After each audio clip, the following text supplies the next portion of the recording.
just experienced their most expensive Thanksgiving. This conflict will likely drive up food prices, grocery prices. What does the White House minimizing the impact of even higher grocery prices actually look like? I don't think we've ever minimized the higher impact of the cost of food. I would note, let me finish. Factually, I think the price of a turkey just a couple of months ago was about $1 more. If we just look back at the facts of what was actually happening at the time. That you wanted this approach with Germany rather than an alternative. Just looking at, the president last year said in Cincinnati, the construction is already kind of going at this point. I believe the exact 90% of it, yeah.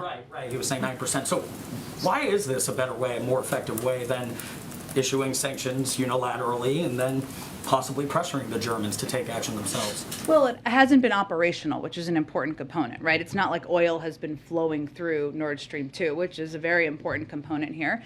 And we made the assessment, others can have different assessments, that this would be the way to achieve the outcome that we've now achieved.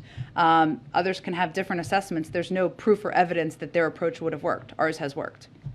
More so the question was, why would not issuing sanctions last year, earlier, why wouldn't have that been effective? Because we felt working in coordination with our German counterparts through a diplomatic process would be waiving. And on Nord Stream 2, last month the White House opposed an effort on Capitol Hill to put sanctions on this pipeline. Last year, of course, President Biden waived the sanctions on that, and now today he is imposing the sanctions on it, which is a pretty big shift. So can you just explain the changes and where you... Well, we don't see it as a shift at all. We've never supported the pipeline. It was 90% built when the president took office. We've always spoken out against the pipeline. The question was, what was the most effective step in order to have the result that we have now over the last 24 hours? And there were calls by some in Congress to do preemptive sanctions or earlier sanctions, or take earlier steps, I should say, on Nord Stream 2. We disagreed with that strategy. We worked through a diplomatic path with the Germans. You saw the German chancellor make the announcement yesterday, and the announcement today was complementary to that. So the change is just because you were waiting on the Germans to take the first step here? Well, actually, it was that we felt a diplomatic approach would be the most effective approach, and we have succeeded in our efforts, and we didn't think the alternative approach was the right one. To see if or how Russia might retaliate against the U.S., the FBI is reportedly warning businesses about cybersecurity risks. So why did you say there is no current threat as it relates to cyber here? There is no current threat as it relates to cyber here. The FBI and all of the agencies in the government always provide regular updates. Right. But on Friday, the Deputy National Security Advisor for Cyber came in here to say we don't have the level of cyber resilience that we wish.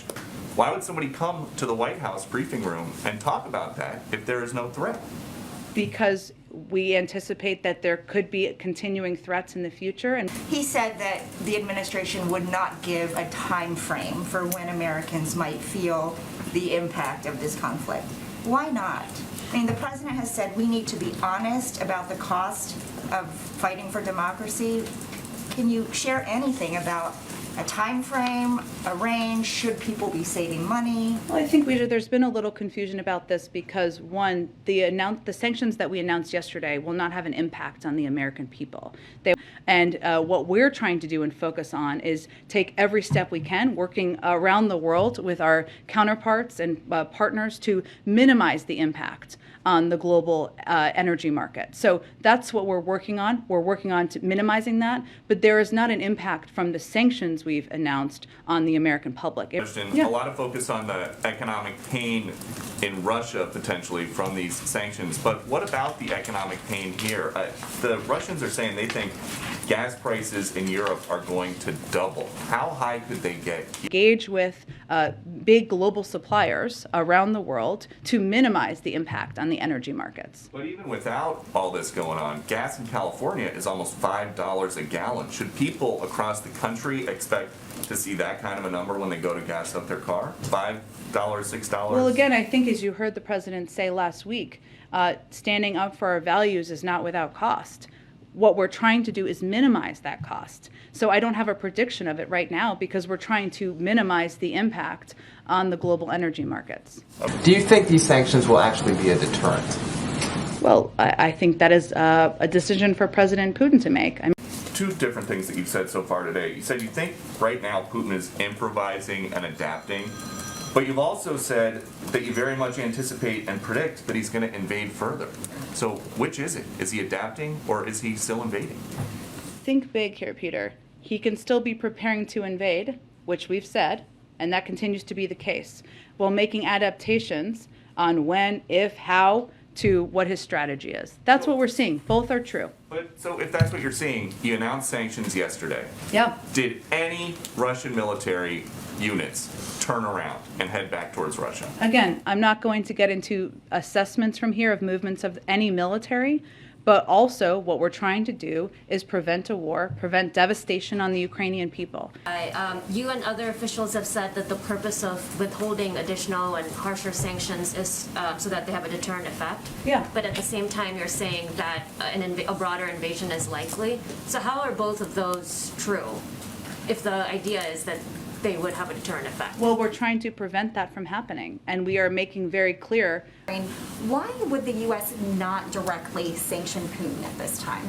It remains an option on the table. What I would say to people who are trying to understand why is that sanctions are designed to, we've always designed them to increase, be escalatory. That would be an escalatory step. And earlier during today's briefing, you said it's the U.S.'s assessment that President Putin did not expect the U.S. to have this level of information that we have, did not expect us to put out the amount of information that we put out, and did not expect the global community to be as unified as it is. What have you seen from Putin's actions, from Russia's actions that have led to that conclusion, that assessment?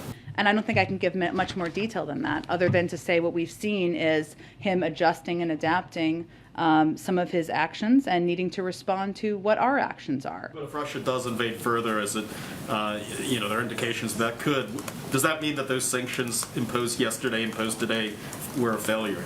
Well, again, part of them were costs. Part of them is an effort to prevent a war. There may be others who have different points of view. They're welcome. It's a free country. They can have those points of view. But our approach has been to date to respond with strong sanctions, to start high and build from there. And that is what I will tell you is the president has been crystal clear and consistent. He is not sending U.S. troops to fight in Ukraine. That has not changed. Has there been any discussion of the strategy of saying that, though, so publicly and potentially giving Putin an indication that the U.S. and NATO allies are willing to cede that sphere of influence outside of NATO boundaries to him?